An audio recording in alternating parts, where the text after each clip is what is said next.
Morning came to the edge of Kruger as a slow, pale unveiling of the world. First, the outline of the acacia trees appeared, black and sharp against the lavender sky. Then, the fog lifted in strips from the low ground, revealing termite mounds like abandoned fortresses and tufts of dry grass still silvered with dew. Francolins shouted at nothing in particular. A distant hornbill clacked past, its shadow sliding along the red dust road. On the veranda of a small, weather-beaten ranger station, a man stood with a mug of coffee cooling in his hands and watched the thin line of light grow thicker along the horizon. His name was Martin DeLange. He was 60 now, or close enough that the number no longer mattered. Time had carved itself into him in quiet, persistent ways. His shoulders had rounded, his hair had faded from sun-bleached blonde to a short, practical gray, and fine lines gathered permanently around his eyes from years of squinting against harsh light and sudden movement in the bush. There was a stiffness in his left knee that made him hesitate on cold mornings before taking that first step. But his eyes were still clear, still searching. He had been a ranger for almost 4 decades. In that time, he had watched politicians change, rules change, borders shift, and technology seep into everything. But the land itself, this rough, beautiful stretch of South African wilderness, remained the axis his entire life turned on. He knew this reserve, as other people knew families. Every dry riverbed and rocky outcrop, every secret pool that held water late into the year, every herd of elephants and zebra and buffalo that moved like breath across the landscape. He'd seen lions grow from wide-eyed cubs into scarred, heavy-jawed males. He'd watched leopards fade into the long grass like smoke unraveling. He'd sat beside dying antelope and known, with a quiet ache, that the lion eating that meat tomorrow would live another week because of it. The bush had given him purpose. It had also taken things. Friends lost in vehicle accidents on bad roads. A younger brother who'd come to visit for a weekend and never left, except in a coffin, after getting in the way of a rhino's panic. A marriage that couldn't compete with night patrols and dawn radio calls that pulled him back out through the gates again and again. This place did not forgive half-hearted devotion. Martin lifted the mug and took a sip of coffee that had long since gone lukewarm. He stared out toward the distant line of trees where the reserve's western boundary met an unfenced stretch of neighboring land. Somewhere out there, beyond where he could see, snares waited. He could feel it. He'd spent much of the past month tracking lines of human footprints where they had no right to be, finding cigarette butts pressed into the dirt and clearings where someone had sat for a long time, waiting. He'd removed 5-wire snares in the last 2 weeks alone, twisted loops of cruelty, set with the intention of catching anything careless enough to step in. Impala, warthog, kudu if the poachers were lucky, sometimes, horrifyingly, lions. That thought made his fingers curl tighter around the mug. It wasn't that lions were more important than impala, he knew. Every life had its weight. But there was something about seeing a lion brought low by a thin strand of wire that felt like an insult carved into the idea of wildness itself. Behind him, the radio crackled. He set the mug down on the railing and stepped back into the tiny office, where a laminated map of the reserve curled at the edges on the wall and a faded photograph of younger rangers grinning around a campfire hung slightly askew. "Base, this is Unit 3, came a young voice, breathless and thin with static. "We've got vultures circling low over the western drainage line, near the old cattle fence. Also we found another snare along the boundary. Looks freshly set." Martin felt his jaw tighten. He reached for the microphone. "Copy that, 3, he said. His voice had the calm steadiness of someone who had learned that panic wasted time. "Any visual on an animal down?" "Not yet, sir," the young ranger replied. "The bush is thick, but the birds, it doesn't look good." He stared at the map for half a second, seeing the terrain in his mind more than on paper. "I'm on my way," he said. "Stay put. Don't go in alone. I'll come from the south and loop up."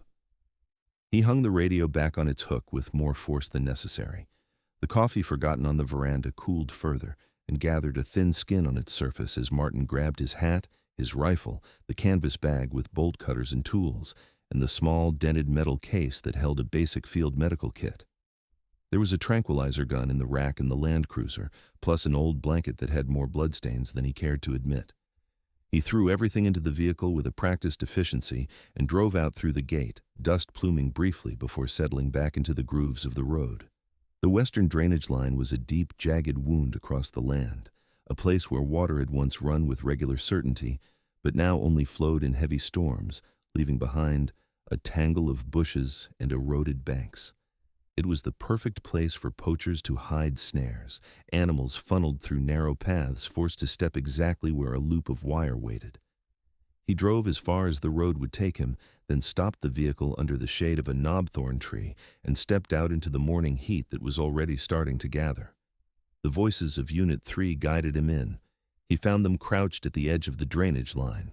Two younger rangers with eyes too wide, their uniforms still holding the crispness of men who had not yet lived long in them. They pointed down into the tangle of brush and eroded earth. "The vultures are right above." "There," one whispered. Martin followed their gaze. White-backed vultures wheeled low above a bend in the drainage, their circles tight, their bodies seesawing as they searched for a safe place to drop. Vultures were not sentimental. They came when life melted into something else. But they could be fooled, he reminded himself. Sometimes they gathered for nothing more than a recently vacated kill site. He hoped this was one of those times. He eased down the bank, boots slipping on loose soil, one hand out to catch himself on roots and rocks. Thorns snagged at his sleeves. The air grew cooler at the bottom, damp with the memory of past water. He smelled it before he saw it, not the full, rotting stench of long-dead flesh, but the sharp, metallic tang of fresh blood. His insides went cold. He moved more carefully now, every step deliberate. The world narrowed to the crunch of his boots, the rustle of leaves, the pounding of his heart. Plastic bottles and scraps of discarded wire told him humans had been here recently. Then, through a gap in the brush, he saw white. At first, his brain refused to process it as fur. It looked like a patch of sunlight pooled in the shade, an impossibility in the dappled gloom. But when he shifted an inch to the side and squinted, he saw the curve of a rib cage rising and falling, slow and shallow. A lion. A white lion. Even in Kruger, even bordering Timbavati, where white lions sometimes appeared, they were rare. Not albinos, but carriers of a recessive gene, their hides the color of old ivory rather than tawny gold. They were living ghosts, moving through this harsh world wearing coats that made them stand out against everything except bleached dry grass and sand. There was one young white male in this part of the reserve. Martin had seen him twice, once standing in waist-high grass at sunset, his pale coat burning orange as the light hit it, once at dawn, drinking from a muddy pool, his reflection shimmering like some myth. The younger rangers had nicknamed him Isalungu, the Pale One. Now, Isalungu lay half on his side, half twisted, forelegs stretched out ahead of him in an unnatural line, heavy head pressed against the ground. A loop of thick wire bit deep into his extended front paw, cinched just above the toes. The other end of the wire had been anchored around the base of a small knobthorn shrub. The shrub had been uprooted. The lion had pulled so hard, fought so long, that he'd dragged the entire shrub a few meters. Its roots stuck up like a dead octopus behind him. Wherever he'd tried to go, the weight of it had yanked him back, the wire cutting deeper with every desperate lunge. Blood darkened the fur around the snare, soaked into the dust. Martin's chest tightened. He'd seen snare injuries before. They were always bad. Even when the animal survived, even when infection didn't take them days later, the scars remained, ugly, constricting rings of tissue that never quite let them forget. But seeing that bright, unnatural coat marred by a poacher's wire felt like something worse. This lion's very existence was already a kind of miracle of genetics and chance. To end that in a drainage line with a piece of discarded fencing twisted into a deadly loop, it made his teeth clench with a quiet fury he rarely indulged. Isalungu's eyes were open but unfocused. As Martin took another careful step closer, a low, broken sound emerged from the lion's chest. It was not a full-bodied growl, only the ghost of one. His sides heaved. Martin stopped, taking in the whole picture. The lion's tongue lolled, dry. Flies crawled along the corners of his mouth and around his eyes. Muscles trembled occasionally in his shoulders and flanks, a sign that he was dangerously exhausted, but still, somewhere inside, pushing against what held him.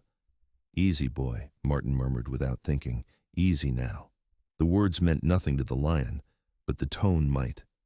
He kept his own breathing slow and steady, forcing calm into his limbs even as adrenaline urged him to rush. He raised the radio to his mouth. "Base, this is Martin," he said. "Confirm we have a lion caught in a snare. White male, probably our western young male, still alive, forepaw trapped. I need the vet, full immobilization kit, and backup for watch. Come in from the western fire break. You won't get the vehicle down the drainage. We'll have to work from up top." The reply came with barely disguised alarm. "Copy, Martin. Sarah is on her way with the kit. 20 minutes. Again, 20 minutes. It always seemed to be 20. He looked back at the lion. Up close, he could see the sharp rise and fall of the rib cage, the way each breath seemed to drag like something heavy being pulled uphill. The paw beyond the wire was grotesquely swollen, flesh ballooned around the metal, fur peeled back in places where the skin had split. Dark blood oozed slowly with each heartbeat. He could wait. It was what protocol said. Wait for the vet. Use tranquilizers. Don't approach an unsedated adult male lion with nothing but bolt cutters and hope. But the wire was still tight. Every one of those labored breaths pumped more blood out of those ruptured vessels. Every groan of effort risked a last surge that would tear something too badly to repair. Martin crouched slowly, scanning the space between himself and the lion. The bush was thick enough that the lion couldn't reach him in a straight charge. The snare wire's length limited the arc of movement. If he approached from the side, keeping a tree between them, he might reach the cable and cut it before the lion managed to twist around. Or he might misjudge terrain, stumble, and die in a blur of claws and teeth. He thought briefly of the tired photograph of his younger self with a full head of hair, of his brother, of the quiet evenings when he sat alone and listened to the distant roar of lions and felt, inexplicably, that they were keeping him company. What had his life been, if not a long series of moments when he chose the animal's chance over his own comfort? He made the decision before he'd fully finished asking the question. He slid the bowl cutters out of the canvas bag, feeling the familiar weight of them in his hands, and lowered himself further into the brush. The branches scratched his arms, grabbed at his shirt. A thorn cut into his cheek. He ignored it. Isilungu's dull gaze shifted minutely as he approached. The lion's pupils widened, his nostrils flared. A hoarse growl broke from his throat, more breath than sound. "It's all right," Martin whispered. "We're not leaving you like this." He angled his body so that a low, stunted shrub sat between his torso and the lion's head, leaving just enough space for his arms to work. From this close, the lion's size was overwhelming. A wall of muscle and fur, each whisker thick as coarse wire. The curve of his jaw heavy and strong, even in weakness. The snare wire gleamed dully where it cut into flesh. Martin's hands did something strange then. They stopped shaking. Fear had narrowed into focus. The world shrank to the silver curve of the wire, the handles of the cutters, the timing of his own breathing. He edged the jaw of the bolt cutters under the wire, careful not to pinch the swollen paw itself. The metal rasped against metal. Isilungu tensed, a shudder running along his body, a flicker of teeth as he tried to lift his head and found the effort too much. I know, Martin murmured. One more. He took a breath, braced his feet in the damp soil, and squeezed. For a moment, nothing happened. The wire resisted, thick and stubborn, cutting into the rubber handles. Then, with a sharp metallic snap, it gave way. The tension on the loop around the lion's paw released slightly. The broken end of the wire whipped out of the meat, flinging a few drops of blood onto Martin's sleeve. Isilungu's whole body jerked. A guttural, tearing sound burst from him, half roar, half raw cry. Martin flinched, heart slamming against his ribs, expecting an explosion of movement, claws slashing, teeth snapping. It didn't come. The lion's head dropped back with a heavy thud. His body shuddered once, twice. Then he lay still except for the rasping rise and fall of his chest. The snare was no longer anchored to anything. It still bit into his flesh and muscle, but it no longer tethered him to the ground like a chained animal. Relief poured into Martin's limbs so suddenly it made him lightheaded. He didn't have long to savor it.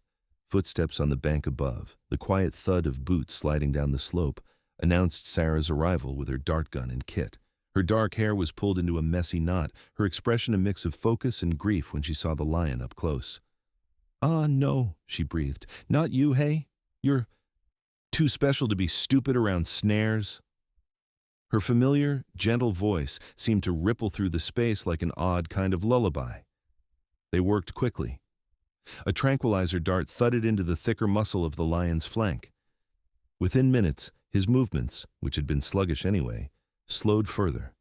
His breathing evened out, his eyes closed, lashes trembling slightly. Only then did they come fully into the open, 3 humans crouching around a sleeping white lion in the dappled shade of a cruelly quiet drainage line. Sarah cut away the thick fur around the wound with a small pair of scissors. The full damage made Martin's stomach knot. The wire had nearly reached bone. The flesh above the paw was torn and swollen, the skin shredded in places where the lion had twisted and thrown his weight again and again against that unyielding loop. Some parts had already begun to darken in that frightening shade that meant dying tissue. "Another day," Sarah said quietly. "Maybe 2. That's all he had." "Will he keep the paw?" Martin asked, his voice gruff. She didn't answer immediately. "We'll try," she said at last, "if infection doesn't take him, and if enough tissue stays alive." Together they cleaned the wound as best they could in the field, flushing out mud and coagulated blood, spraying antiseptic that stung Martin's nose. They eased the remaining coil of metal away from the flesh, coaxing it out of the swollen divots it had made, careful not to rip what was left of the skin. The smell, metal and blood and fear, stuck to Martin's hands even through the gloves. When they finally bandaged the paw loosely, wrapping it with a breathable dressing that would keep off flies without cutting off circulation, Martin sat back on his heels and really looked at the lion. Sedated, he seemed younger. Without the defiant lift of his head, the flare of his nostrils, he looked almost like a giant overgrown cub fallen into too heavy sleep. The pale fur along his cheeks was faintly stained with dust and dried blood. His mane was still coming in, a halo of longer fur around his neck, not yet the full heavy mantle of an older male. Martin felt a strange, fierce tenderness for him. This was not just a symbol of rarity, not just the white lion tourists whispered about over dinners and young rangers spoke of with low, excited voices. This was a living creature who, hours ago, had walked through the world full of his own quiet, wild thoughts, not knowing that a hidden loop of wire lay across his path. He rested his hand, briefly, on the lion's thick shoulder. "You're not going to die in a ditch," he said softly. "Not if we can help it." Sarah administered a long-acting antibiotic and a drug to help counteract some of the sedative's side effects. Then they moved back, retreating to the edges of the drainage line, far enough that they wouldn't be the first thing the lion saw when he woke, close, enough to intervene if something went wrong. The sun climbed higher. Time passed in small adjustments, the shift of shade as the light moved, the slow buzz of flies, the distant calls of unseen birds. The bolus of fear in Martin's gut slowly loosened into something else. Anticipation, residual shock, a bone-deep fatigue.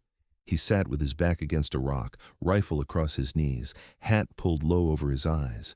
He didn't realize he'd dozed off until a sound ripped him back to himself. It was a roar. Not full volume. Sedative still lay heavy in that powerful body, but enough to vibrate the very air. Martin jolted upright, heart hammering, every sense on fire. He saw the lion's head first, lifted from the ground, mane bristling slightly. Isalungu's eyes were open now, pupils blown wide and black. He blinked slowly, once, twice, as if rousing from a long, disorienting dream. The bandaged paw twitched, another, deeper breath. Muscles along his shoulders rippled. He shifted, trying to gather his legs under him. Sarah's hand landed on Martin's arm. "Don't move," she whispered. "He's going to be groggy and confused. Let him orient." The lion pushed himself halfway up, then dropped again, panting with effort. It took him another few minutes to manage, finally, to get his weight under his body. He rose in stages, front legs first, then back, pausing between each as if running a check through every limb. When he finally stood, he was unsteady but upright. The bandaged paw hovered for a moment above the ground, then lowered, bearing a fraction of weight. He flinched, a growl rasping from his chest, but he did not collapse. He turned his head, sniffing. Martin's heart climbed into his throat. The wind had shifted. Their scent, which had been mostly downwind until now, drifted toward the lion in a clear ribbon. His head swung in their direction. Even from a short distance, those eyes were overwhelming. Pale gold rimmed with darker amber, ringed in black that made them look even larger. They locked on the cluster of humans, crouched among the brush. Adrenaline surged through Martin so quickly his fingers went numb. This was the moment they always planned for, always warned new rangers about. A sedated big cat waking in close proximity to humans sometimes lashed out first and sorted details later. A confused, pained lion was not a safe lion. "Easy," Sarah whispered, though whether to him or the lion, it wasn't clear. Isilungu took one step in their direction. It was clumsy, a hobbling movement that made him wince and bare his teeth in a grimace. Still, he moved. Another step. Bandaged paw dragging slightly, then lifting again. Martin swallowed. They could bolt for the bank, climb, try to get enough height between themselves and the lion to make him reconsider.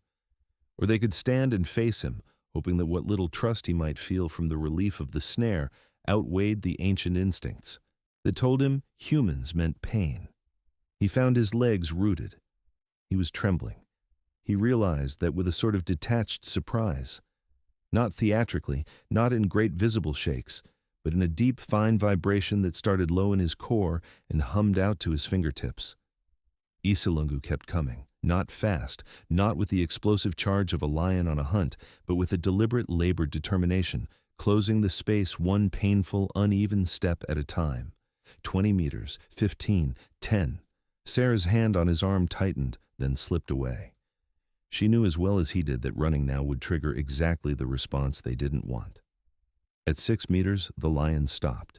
He was close enough that Martin could see flecks of earth stuck to the fur around his eyes, could hear the wet rasp of his breathing. The bandage on his paw was stained already with oozing blood and damp earth. He stood there, swaying slightly. The air between them felt thick, like that moment before a thunderstorm when everything holds its breath. Then Isilungu did something that made every thought in Martin's head fall silent. He lowered himself, slowly, stiffly, down onto his chest.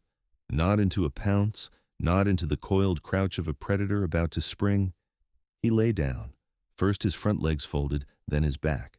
He eased his body onto the cool earth, grunting softly as the injured paw twinged. When he settled, he was stretched out in front of them, head up, eyes level with Martin's chest. Martin didn't move. Isilungu watched him. There was no hatred there, no wild, rolling fury. The lion's gaze was clear and unnervingly steady. He blinked once, then fixed his eyes back on the older man with a focus that felt almost curious. Slowly, very slowly, the lion shifted forward, dragging his massive body just a little closer until the distance between his face and Martin's boots had shrunk to 1.5 meters. Martin's legs shook harder. The lion inhaled. The sound of that breath, deep, dragging, deliberate, filled the space. He pushed it out again through open nostrils, the exhale warm enough that Martin felt it against his shins. Then Isilungu did what would later replay in Martin's mind on endless, restless nights. He bowed his head. The great white mane dipped, his chin lowered until it almost touched the ground. For a second, his nose brushed the laces of Martin's boot, not in an attack, not in a bite, just a touch, as tentative and oddly gentle as a question. Martin's heart hammered so loudly he was sure the lion could hear it. Isilungu held that position for 2 breaths. Then he lifted his head again, slowly, turning it just enough that his gaze met Martin's directly. Their eyes locked at a level across the short, impossible space between species and history and fear. Something passed there. Recognition was too strong a word. But there was acknowledgement, awareness, a flicker of understanding that this scented shape in front of him, this narrow-shouldered, trembling figure, had been there between the wire and the pain.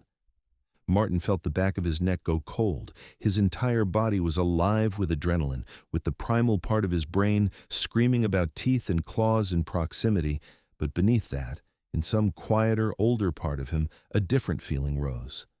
Awe, his hands lying uselessly on his knees, curled slowly into fists to stop their shaking. "You're all right," he whispered hoarsely. "You're free now." The lion's ears flicked. He exhaled again, another hot wash of air over Martin's boots. Then, with a groan of effort, he pushed himself back up onto his elbows, and using his good paw and sheer determination, pivoted his body away. He didn't rush. He faced them one last time, head held high despite the drugs and the pain. The white fur along his neck caught a stray shaft of sunlight that had found its way down through the canopy, making him glow briefly in the half-shadow. Then he turned and began to limp away along the base of the drainage line, dragging the bandaged paw, each step leaving a smeared print of blood and earth. Martin watched him go until the brush swallowed him. Only then did his body remember how to move. His knees gave. He dropped back onto the dirt, heart punching against his ribs, vision tunneling briefly. He put a hand out to steady himself and found it shaking so hard he almost laughed. "Sit," Sarah said, though he already had. Her voice was thin with her own held-back emotion. "Just sit. Breathe." He obeyed, not out of habit, but because there was nothing else he could do in that moment. His whole body felt hollowed out by fear, and something much bigger than fear. What left him trembling wasn't the proximity to death, though that had been real and sharp. It was the choice. The lion could have surged up in blind rage, lashed out at the nearest target for the pain that thundered through his body. He could have used the last of his strength to scatter the small, vulnerable creatures who had stood close enough to be reached. Instead, he had lain down. He had bowed his head. He had breathed on the feet of a man who had cut his tether to death. In the days that followed, the story spread through the camp in the way stories always did, passed from mouth to mouth, each retelling adding a small flourish, a slightly wider arc of the lion's head, a slightly longer pause before he turned away. The younger rangers listened with wide eyes. Some of them shook their heads. Maybe he was still too drugged to react properly, one suggested, trying to ground the moment in science. Maybe, Martin agreed quietly, though the picture in his mind argued otherwise. Sarah, when people pressed her, shrugged. "I've seen sedation make animals clumsy," she said. "I've seen confusion. I've seen aggression. But I've never seen that exact sequence. He made choices. That's all, I'll say." For Martin, the moment lodged deep. At night, when he lay on his narrow bed and listened to the far-off roars that rolled across the dark like distant surf, he would see those eyes again, the dip of that massive head, the soft touch of fur at the tip of his boot. He found himself driving, whenever his patrols took him near the western side, a little slower. He scanned the horizons for a flash of pale fur. Weeks passed. Tracks told the story he could not see directly. Large, distinctive paw prints with a slight irregularity in one front footprint, a shorter stride, a deeper indentation where the other legs compensated. The snare wound, they knew, had left its mark. But Sarah, after visiting the spot where Isilungu often crossed a sandy patch and examining the blood smears, or lack thereof, grew cautiously optimistic. "He's healing," she said, "not perfectly, but enough." Months became a season. The dry air thinned the grass until it crackled. Elephants smashed branches to get at the last green leaves. Dust coated everything. The white lion gained weight again. Scouts reported seeing him with a small coalition of other young males, tawny brothers, cousins, or simply companions. It was hard to say. They moved like shadows along the edges of more established male territories, testing boundaries, learning the quiet mathematics of survival. Every now and then, on an evening drive, a distant shape on a hill would make Martin lift his binoculars with a flicker of hope. Sometimes it was a rock, sometimes it was a zebra's rounded rump catching the light. Once, it was him. Isilungu stood on a low rise, the setting sun painting his pale coat in molten gold. The scar around his front paw was visible even from a distance, a faint ring where the fur grew differently. He turned his head slightly, sniffing the breeze. For a moment it seemed his gaze settled on the vehicle where Martin sat. They were too far for eye contact, too far for anything more than the idea of recognition. But still, Martin lifted his hand, just a few centimeters, a small, half-embarrassed salute. The lion blinked slowly, then turned away, padding after his companions down the far side of the hill. Years have a way of blurring once they begin to accumulate. Martin's hair thinned further. His left knee stiffened. He spent more time behind a desk, directing younger rangers, analyzing patterns of snare placements, working with neighboring communities to address the root of the hunger and desperation that fed poaching. But he still went out. He still needed to feel the rough give of the steering wheel under his hands, the jolt of the road, the sight of animals slipping through the trees like thoughts. One late afternoon, long after most people would have considered him due for retirement, he found himself driving alone along the western boundary again. The light was soft, the kind that made everything look slightly unreal. Dust motes rose, in the air, catching in shafts of sun like tiny floating stars. The land smelled of hot grass and dry earth. He parked on a rise and turned off the engine. Silence rolled in, a layered quiet full of insect buzz, distant bird calls, and the faint, constant whisper of wind. Far below, near the same drainage line where the snare had been, a movement caught his eye. A pride lay in the shade of a low line of trees, a cluster of lionesses sprawled on their sides, bellies rising and falling in slow rhythm, cubs draped over them like discarded toys. Two subadult males lay a little apart, their manes still scruffy and uncertain. And there, at the edge of it all, sat a large white lion. Isilungu was fully grown now. His mane had filled out into a thick, pale halo streaked here and there with faint stains of dust and life. The scar on his paw was still there, but he no longer favored it noticeably. He sat upright, head high, surveying his family with the quiet, watchful air of a lion who had survived enough to understand how fragile these moments could be. When Martin lifted the binoculars, a strange, pleasant tightness filled his chest. He watched as two small cubs tumbled near the white lion's tail, batting at the tuft with clumsy paws. Isilungu glanced back and, with surprising gentleness, flicked his tail away from their reach, then lowered his head to nudge one cub closer to its mother. The scene was so ordinary and so miraculous in one breath that Martin felt his eyes sting. He didn't intend to get closer.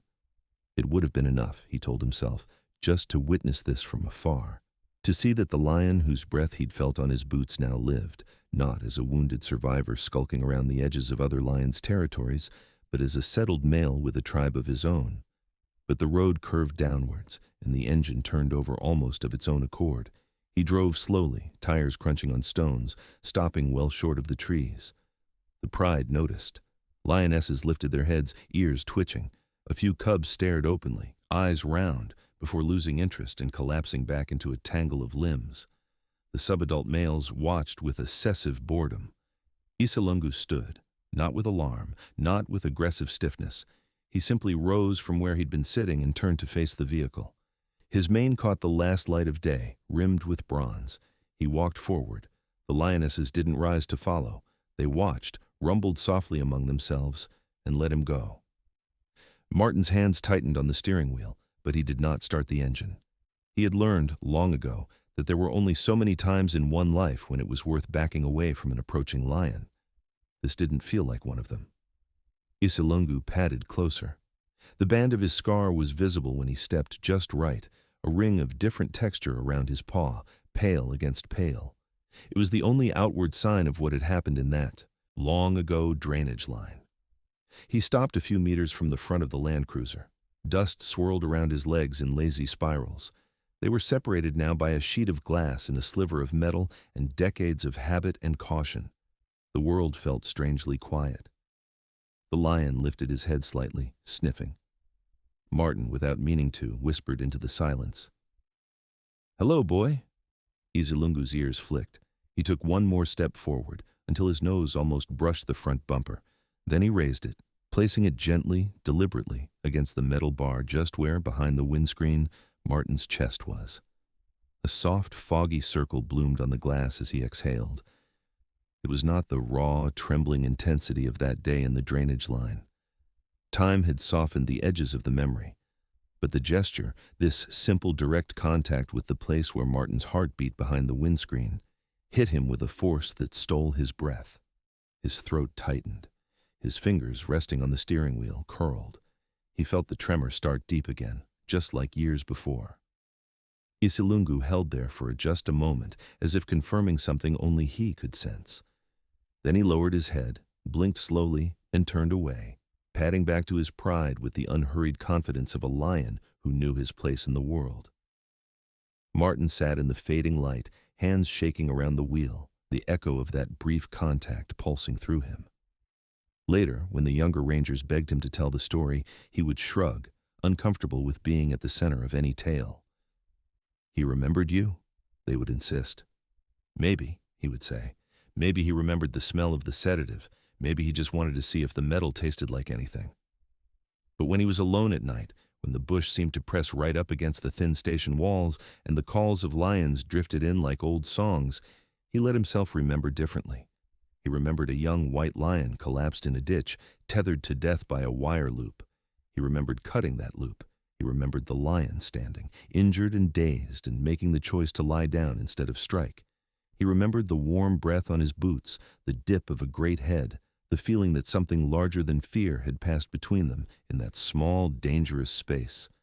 In a world where so many endings were brutal and senseless, that felt like a miracle he'd been allowed not just to witness, but to share in. And though life in the reserve went on with its usual ruthless rhythm, calves born, old bulls dying, snares still found and taken out before they could claim another life, that moment and the quiet echo of it years later on the dusty track stayed with him. Not as proof that lions felt gratitude exactly as humans understood it, not as evidence of some fairy tale bond, but as a reminder that sometimes, when kindness crossed the invisible line between species, the wild world noticed. Sometimes it bowed its head. Sometimes it touched the place where a tired old ranger's heart beat a little too fast. And sometimes, just for a few trembling minutes, the distance between them seemed as fragile and thin as a piece of wire waiting to be cut.